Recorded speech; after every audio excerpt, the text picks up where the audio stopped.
Stop looking at the monetary value of your collection accounts. Instead, what you should be doing is focusing on how valuable your time is.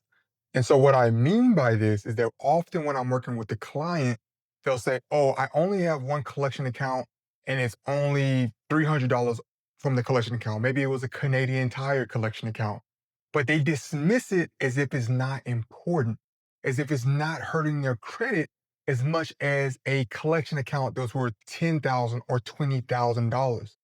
Well, I'm here to inform you that regardless of the amount of that collection account, it is still hurting your credit just as much. So it's not about the monetary value of that collection account. It's not about the dollar amount. We do not care about that. As many of you may have experienced yourself, if you pay off a collection account, let's say you paid off that $300 collection account and it went to a $0 balance, it is still going to hurt your credit. Furthermore, it is going to update and you may even notice a drop in your credit score. Okay. And then you still have that there for the 7 years. So that's why I say, how valuable is your time? And if you don't have a mortgage, if you don't have an auto loan, there may come a point where you need those things. And if you keep pushing off fixing your credit, you're going to come to the point to where it's time for you to apply for a mortgage or apply for an auto loan or maybe get a student loan, right? And then you feel like you're in this state of urgency, you're in this state of panic, and you feel like you need to fix your credit right now or the world's going to end. Because the truth is, nothing in credit is urgent. Nothing needs to be done over. It's not like you need to go to the hospital and have this major surgery, right? You don't need to go to intensive care and have this major operation. That's not how credit works. Because when the time comes for you to apply for a mortgage, in the back of your mind, whether you accept it or not, you are well aware of your credit situation.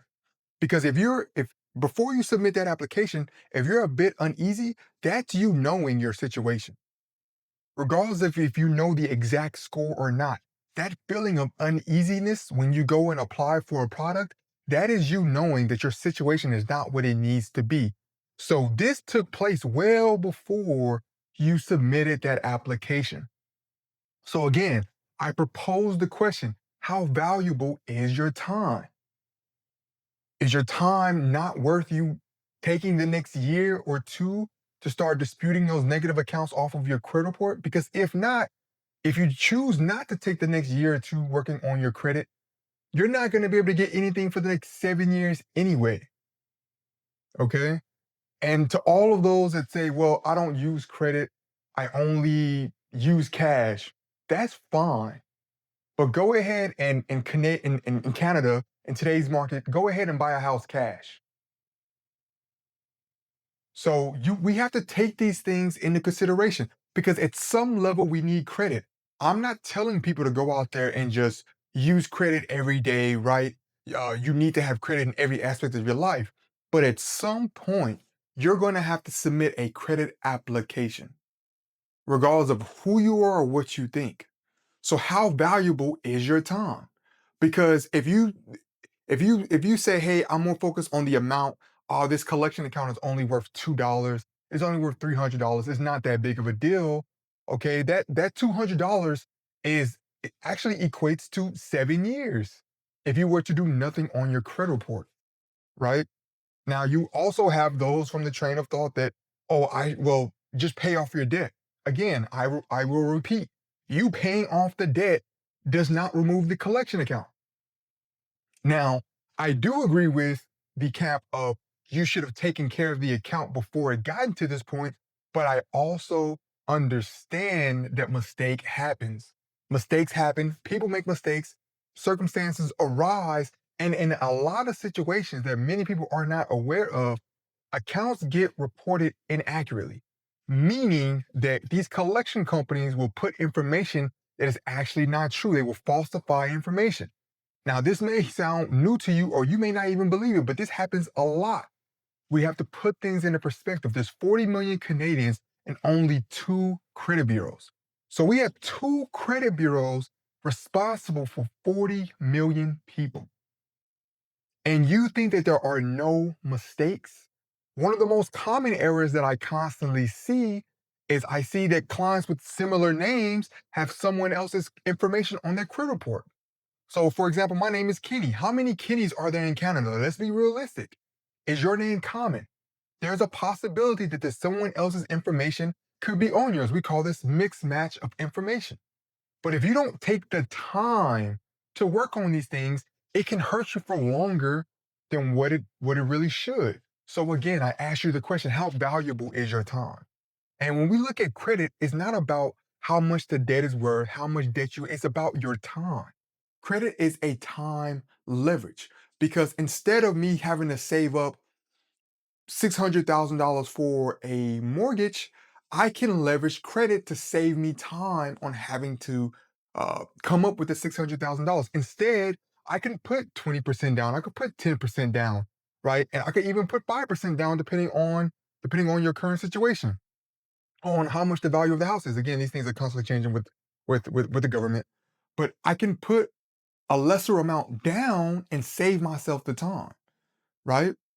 And just because I signed a 30-year mortgage doesn't mean that I have to wait that full 30-year term out before I'm done with the mortgage. I could pay it off sooner if I want to, right? So again, how valuable is your time? And when you're playing this game of credit, it is about time. Don't focus on the amount of the accounts. A lot of those things can be worked out, even if you have charge-off accounts. A lot of people say, "Oh, I will just wait 7 years." A lot of times I'll have a credit card worth $1,000. That's like the average debt that I see when it comes to credit cards. It's like around $1,000. They'll say, "Oh, I'm just gonna let this age off." But so surprise to you, what happens a lot of times is that when that age off date comes, one or two things happens. One, people don't fully understand how age off dates work.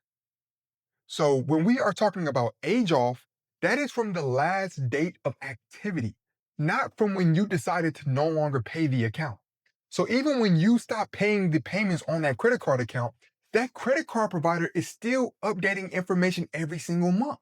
So that 7 years is constantly being pushed out. So typically, what we need to look at is when that account was closed. So a lot of people think that they're about to hit 7 years, and then they contact us and they say, "Hey, team, it's been 7 years, but this account is still on my credit report." And then we'll look at the account and we'll say, "No, that's actually reporting correctly. You probably have another 3, 4 years left before that actually ages off." So the first scenario is that it's not going to age off when you think it is. And then the second scenario is the $1,000 really worth you having to wait the 7 years? And these creditors can actually update information if they choose to do so. And even if you think you're about to let that account, that credit card worth $1,000 age off of your credit report, they reserve the right to one, take legal action against you. Okay, within the statute of limitations, they can take legal action against you. They reserve the rights. You give them that right when you sign off and you sign up for that credit card or for that credit product. Two, they can sell that information over to a collection company. Okay, you think you're off the hook? You think 7 years has passed and is going to age off? Surprise! They've now sold that debt over to a collection company, and you have an additional 7 years. And now you have a collection company calling you every single day, interrupting your day, taking away the focus from your work, your business, whatever it is that you're focused on a day in and day out basis. That collection company is now calling you and harassing you, hounding you for debt that you may once have been actually responsible for. So, again, my question for you, how valuable is your time?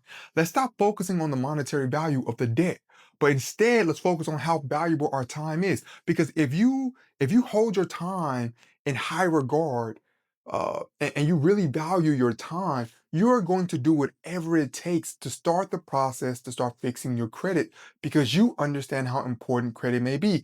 Instead, most people wait, they hold it off, they put it on the back burner, and then they try to start the process of fixing their credit. Okay. I'm not saying you have to be a credit expert, but you can find a team. You can have people help you out. You can do things. There's so many different things that you can do. Okay.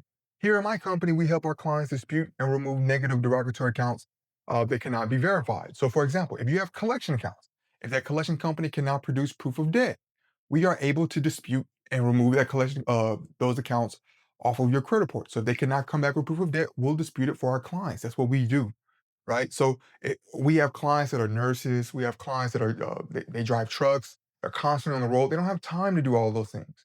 Okay, so you have to ask yourself, how valuable is your time? Because yes, it may be a $300 collection account, but we're talking about 7 years. Don't view that collection account as the account is $300. View that as a 7 years stagnation to you. It is stopping you. That is 7 years. In every account. And I want you to do this. You look at every negative account you have, that's 7 years, 7 years, 7 years, 7 years. And now it's just adding up. Don't look at the value, because even if that collection account is $0, that is 7 years that you're looking at. So if you value your time, you're gonna do what it needs to. You're gonna do what you need to do to start working with either the original creditor or disputing those collection accounts. That's the easiest thing for you to do. Now, if you enjoyed this video, I would love if you liked the video. It encourages me to make more content. And if you need help with your credit, send us an email, info@kennyjohnsonuniversity.com. And until next time, peace.